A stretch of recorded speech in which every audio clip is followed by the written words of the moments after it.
rileks, tenang, damai, sadar, tenang, hadir sekarang.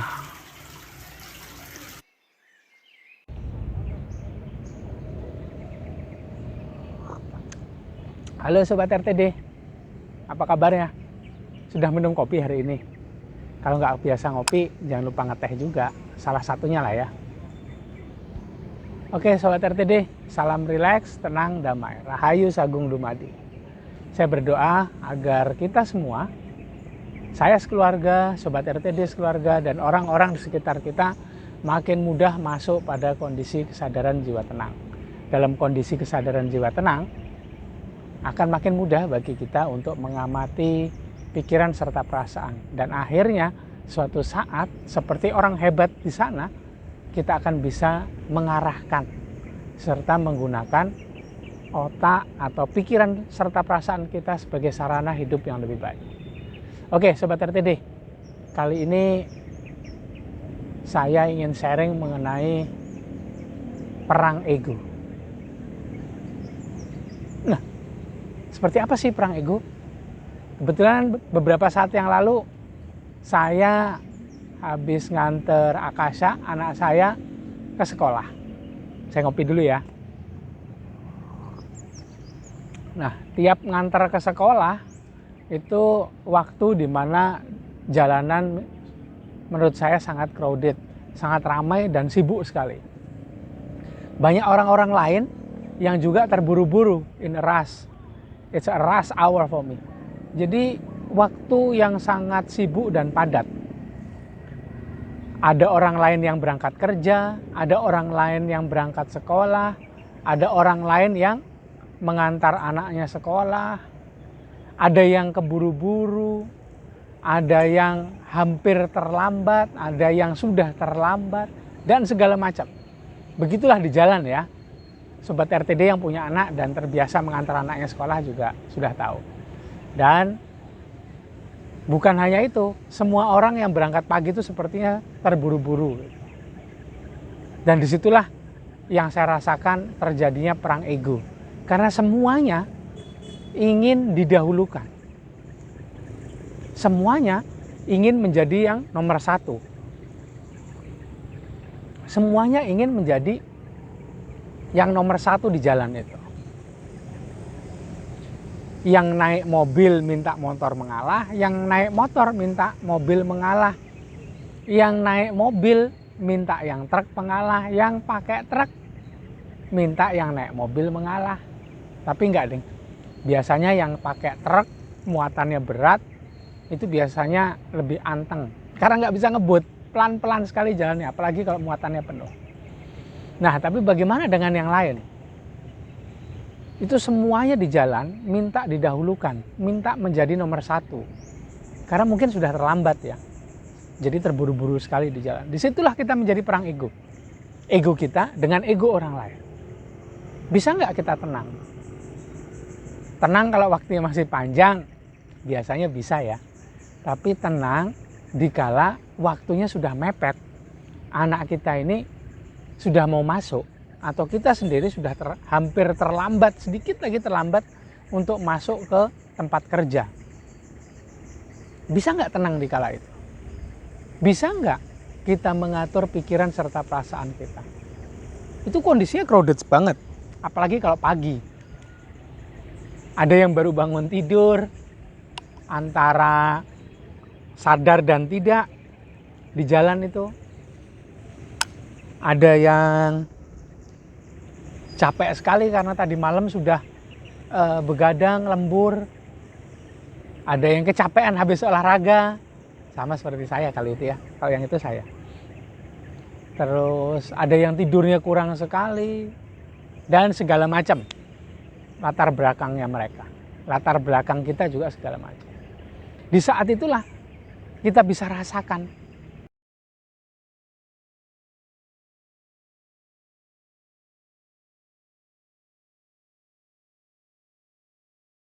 perang ego itu.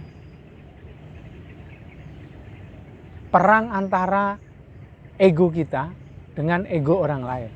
Atau lebih tepatnya, lebih umum ya, perang diri palsu antara diri palsu kita dengan diri palsunya orang lain. Bagaimana sih? Mana yang menang? Karena setiap orang minta didahulukan dalam kondisi itu. Apalagi yang sedang terlambat. Yang spare waktu agak panjang sehingga tidak terlambat, itu biasanya jalannya lebih pagi. Atau pelan-pelan. Nah, biasanya mereka yang lebih banyak mengalah. Oke, ini kembali ke diri kita sendiri. Ini kembali ke diri kita sendiri, bukan ke orang lain. Jadi, satu hal yang saya ingatkan lagi. Jangan belajar spiritual ya. Karena dalam kondisi yang tadi saya ceritakan, orang yang belajar spiritual itu nggak bisa nyalahkan orang lain loh. Yang disalahkan itu dirinya sendiri. Pertama, karena nggak bisa tenang. Kedua, spare waktunya nggak panjang. Ketiga, ada ketiganya juga nih. Karena semuanya yang dilihat di luar itu berasal dari dalam diri. Semua hal yang terjadi di luar sana itu berasal dari dalam diri. Jadi kalau Sobat RTD belajar spiritual, saya sarankan jangan. Itu akan lebih banyak menyalahkan diri kita sendiri, bukan orang lain loh. Mau Sobat RTD disalahkan oleh dirinya sendiri. Nah, di situ juga menjadi perang ego. Bisa nggak kita ini introspeksi diri dalam kondisi tenang, ngatur diri kita sendiri? Boleh keburu-buru, boleh waktunya tinggal sedikit. Boleh sebentar lagi kita masuk kerja, boleh anak kita ini hampir terlambat masuk sekolahnya.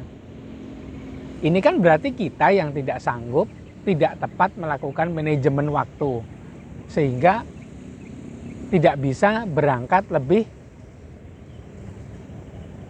dahulu. Jadi spare waktunya di jalan lebih panjang. Lebih pagi lah berangkatnya. Tapi kalau misalnya berangkatnya lebih pagi, pelan-pelan, anteng-anteng saja, kemudian masih ditabrak di jalan, gimana? Dia dong yang salah. Ya, stop. Kalau belajar spiritual, jangan disalahkan dirinya sendiri. Oh ya, wes, kalem, santai, tenang, rileks, tenang, damai. Apa sih yang terjadi dalam kondisi itu? Introspeksi. Bisa jadi kita spare waktunya sudah panjang. Bisa jadi tampaknya kita kalem, tenang, menyetir. Naik motor juga bisa tenang, santai, pelan. Tapi kok masih ditabrak? Mungkin ada ketidakharmonisan dalam diri kita yang menyebabkan alam semesta itu mengirim kondisi tabrak tadi. Mungkin juga kita diberi sebuah pelajaran. Apa hikmahnya? Nah, itu tadi. Kalau bisa tenang, bisa ngambil hikmahnya. Tapi dalam kondisi perang ego yang tadi saya ceritakan, yang belajar spiritual seharusnya yang paling disalahkan. Karena harusnya belajar spiritual bisa lebih kalem apapun yang terjadi, lebih tenang lah dalam setiap kondisi yang dihadapi. Jadi ketika di jalan tadi, saya udah pernah tuh buat videonya. Coba atur nafas, rileks, santai, nggak apa-apa. Terlambat, ya itu mungkin karena kesalahan kita juga, nggak pas ngatur waktunya, sehingga berangkatnya nggak bisa lebih pagi. Walaupun terlambat, paling tidak selamatlah di jalan. Jangan sampai sudah keburu-buru, masih terlambat, tidak selamat di jalan, tetap terlambat. Nah kan? Sebetulnya yang menyebabkan banyak hal terjadi di jalan itu keburu-buruan tadi. Sehingga keburu-buruan itu menyebabkan lapisan-lapisan diri palsu ini aktif dengan liar. Kemudian memompa adrenalin ke seluruh tubuh. Aktif adrenalinnya dipompa, disebarkan ke seluruh tubuh. Jadi kayaknya bersemangat sekali. Semangat dalam keburu-buruan. Semangat dalam diri palsu. Akhirnya otak mikirnya hal-hal yang negatif. Gimana nih kalau terlambat? Gimana nih kalau dimarahin bos? Gimana nih kalau dimarahin klien? Gimana kalau anak saya terlambat masuk kelas? Apakah distrap? Ya sudah, nggak apa-apa, biarkan itu terjadi. Yang penting selamat dulu di jalan, tenang dulu, santai. Siapa tahu dalam kondisi santai, rileks, tenang, ketemu klien, bisa minta maaf. Muka kita tidak terburu-buru. Dan ingat, yang direspon orang itu adalah energi dari dalam diri kita loh. Muka kita, ya kalau kita bertemu. Kalau sudah tatap muka, baru dia lihat muka kita. Tapi dari awal sampai akhir, itu energi duluan yang ketemu. Jadi energi yang kita pancarkan ini, di video-video saya sebelumnya, saya sudah sering cerita tuh. Kalau energi dari dalam diri kita ini membawa apa yang kita pikirkan dan kita rasakan. Jadi itu yang direspon oleh orang lain. Nah, seperti apa sih dalam diri Sobat RTD? Apa yang dibawa energi ini? Apa yang dibawa oleh energi yang melewati perasaan serta pikiran? Apa yang ada dalam perasaan serta pikiran? Sudah tenang belum? Kalau nggak tenang, nanti yang direspon diri palsunya loh. Kita jadi random mengirimkan ke alam semesta. Random mengirimkan program-program ke orang yang akan kita temui.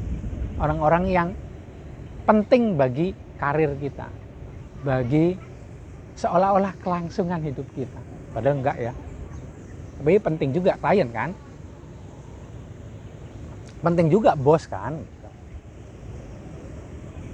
Nah, ingat-ingat, kalau kita bisa ingat bahwa apapun yang kita lepaskan ke alam semesta, apapun yang kita kirimkan ke sekitar kita, apapun yang kita kirimkan kepada orang yang akan kita temui itu membawa apa yang kita pikirkan dan rasakan. Dan ini akan berlangsung dari awal sebelum kita ketemu dengan orang tersebut. Bukan hanya ketika tatap muka. Kalau tatap muka oke lah, ini wajah yang dibaca. Tindak tanduk, perilaku bisa dibaca. Aura juga bisa terbaca. Tapi dari dulu, maksudnya dari sebelum bertemu, sebelum bertatap muka, itu aura atau pancaran energinya sudah saling berinteraksi satu dengan yang lain. Bayangkan kalau yang kita kirimkan itu hal-hal yang tidak menyenangkan, keburu-buruan, diri palsu yang merajalela, pikiran-pikiran yang ya alhamdulillah sih kalau bisa positif. Kalau yang negatif, padahal kalau nggak bisa tenang, ini kita nggak susah mengatur antara perasaan-perasaan yang seperti apa, lapisan jiwa yang mana yang aktif.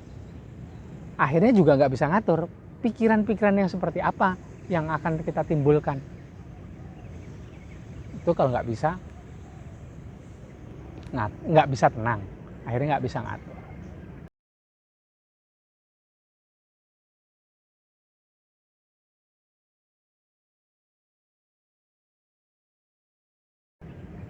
Jadi perang ego di jalan tadi yang paling disalahkan jika terjadi sesuatu dengan sekitar saya, dengan sekitar saya adalah orang-orang yang belajar spiritual, yang seharusnya bisa lebih rileks dan tenang dalam menghadapi segala peristiwa yang terjadi di sekitarnya. Jadi Sobat RTD masih mau belajar spiritual, nanti disalahkan. Jadi kalaupun tadi terjadi sesuatu hal dengan saya, dengan kendaraan yang saya pakai, itu salah saya mungkin. Karena saya nggak bisa tenang dalam kondisi itu. Itu sekilas saja sih, ada banyak faktor-faktor lain sih di sana. Dan faktor utamanya adalah kita adalah bagian yang tidak terpisahkan dari alam semesta ini. Jadi we are all connected. Saya dan Sobat RTD di sana itu saling berhubungan. Saya dengan orang-orang yang saya temui di sekitar sini itu saling berhubungan.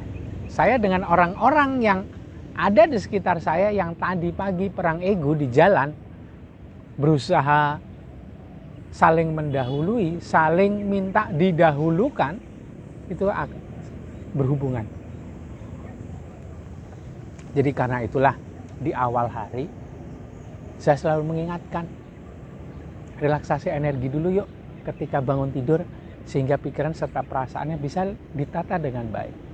Baru kemudian melakukan hal-hal yang lain. Apalagi jika dalam kondisi rileks dan tenang bisa mengirimkan energi kasih sayang ke sekitarnya. Itu luar biasa sekali manfaatnya. Biasanya lebih punya ketenangan, kedamaian, kebahagiaan, cinta dan kasih sayang ada di sekitar. Saya berdoa supaya Sobat RTD bisa seperti itu dan konsisten menjalankan latihan relaksasi energinya. Bisa merawat kesadarannya dengan baik dari waktu ke waktu.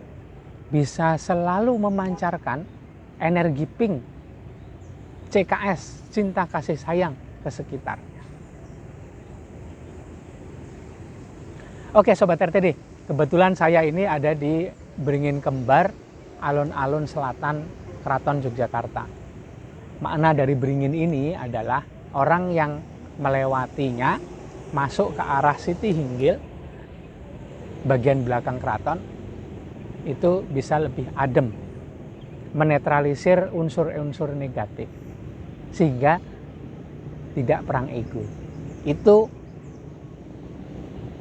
makna simbolisnya. Makna spiritualnya beberapa orang bisa merasakan.